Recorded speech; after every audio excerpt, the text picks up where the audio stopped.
Hi, I'm Kayla the BookTube Turtle, and today I'm doing my top favorite books of 2023.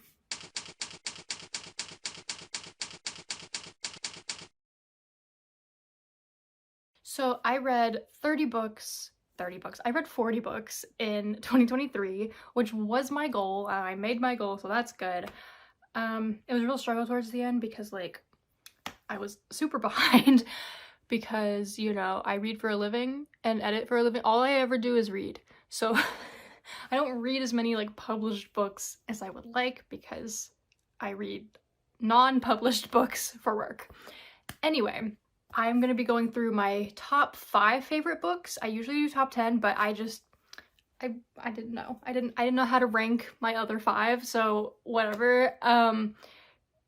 Just a quick, these are my honorable mentions. But yeah, so I'm gonna talk about my 5 favorite books that I read this year. Coming in at number 5, we have Aces Wild by Amanda DeWitt. I really loved this book. It was so fun. It is about a group of friends who met online through a support group for people who are aromantic and or asexual, or on those spectrums. So all of the characters are somewhere on those spectrums of either being aro or ace, which is really exciting. And so I was so excited to read this book. And it did not disappoint. It was really good. And well, basically what the thing is the group ends up meeting up in person and planning this heist. And things just kind of get crazy from there. So yeah, it was a lot of fun. It was wild, as the title suggests.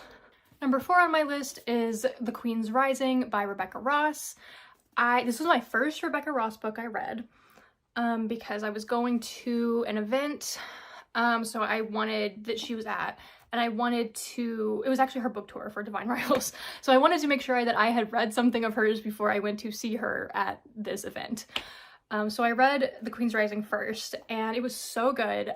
I flew through it, and it was just a super unique take on fantasy. The world was something that I hadn't really seen before. Really know how to describe it. I read this back in March. Basically, the main character is at this school and she has to pick a specialty, and she's been kind of jumping around from specialties this whole time she's been there because none of them feel right to her. And then once they graduate and prove that they have mastered their specialty, they get taken on as an apprentice with somebody to help them further their studies, and they go out and do things, except she fails her test, which I don't think is a spoiler. I'm pretty sure. Yes, she doesn't have somebody that chooses her to continue with the studies. That's not a spoiler because it's on the back of the book. So she is kind of lost, doesn't really know what to do. So she tries to continue her studies so she can maybe retake things. But then somebody comes and claims her, and things get crazy from there. And she discovers a lot of stuff that's going on in the world that she was not previously aware of. This is a really bad description. It's really hard to describe this book, and it's also been so long since I read it, but it was one of my favorites of the year. Coming in at number 3 is I Wish You All the Best by Mason Deaver. This was one of the last books I read of the year. I read it right before Christmas, and I did the audiobook, and the audiobook was really good. And I loved this book. I could not stop listening to it. It was so good. It is about this main character who is non-binary, and they tell their parents, and their parents do not react well, and they get kicked out. And they end up calling the only really family member that they have, which is their sister, that they haven't talked to in 10 years. Because she left home as soon as she was able to because she also had issues with the parents. So the main character is, moves in with their sister, and they're going through, the trauma of what happened with their parents, and then moving, starting a new school with the last semester of senior year. And it was just really good. It was so well written. The audiobook was amazing. Yeah, it was really good. Coming in at number 2 is Godly Heathens by H.E. Edgman. This book killed me. I got an arc of this book and I read it over the summer. I think it was like June or July. It was June. And it was so good. It was so good. The characters, the plot, the world, the plot twists. It was all so good. This book also follows a non-binary teenager, sort of a teenager. Weird things are happening to the main character. They're having like really weird dreams, and things that almost seem like memories, but that didn't happen, at least not in this lifetime. And so they eventually discover that they are a reincarnated god from a different world. Bunch of stuff went down in that world, and the gods of that world that survived ended up on Earth. I don't remember the specifics, but they are like in our world. And they have lived several lives and lifetimes, but they don't remember the past ones at first until something happens that kind of triggers it. So yeah, that might be all I can say without spoilers, but the plot twists, even the ones that I guessed ahead of time, were still insane. And I cannot wait for the second book. I am so excited. Last but not least, my number 1 favorite book of the year, that is actually 2 books because they are of the same series and they get to be together, is Divine Rivals by Rebecca Ross. And also, Ruthless Vows, the second and last book of the duology that just came out.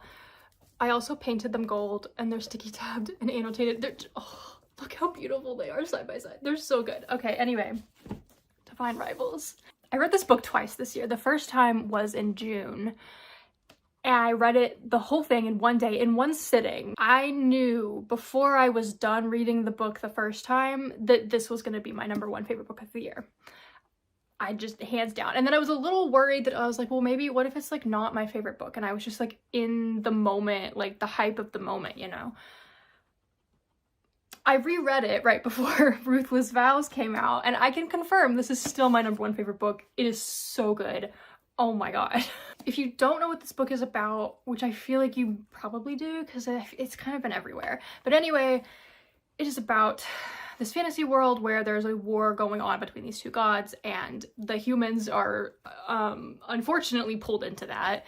But we follow Iris, who is working at a newspaper, and Roman, who is also working at the newspaper, and they are competing for a promotion at this place that they work. And Iris's brother is away at war, so to like kind of help herself feel better, she writes these letters with her typewriter, but soon finds out that her typewriter is magical, and so there's another one just like it, and they are connected. So anything she writes with this typewriter makes its way to whoever has the other typewriter. So even though like realistically she knows that her brother is not getting these letters that she's writing, she still kind of has this hope, and you know, she's just kind of putting these things out there until one day she gets a message back.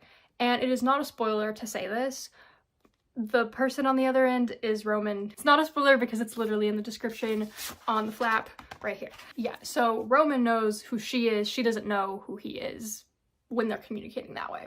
They get involved in the war as things go on. I won't say how.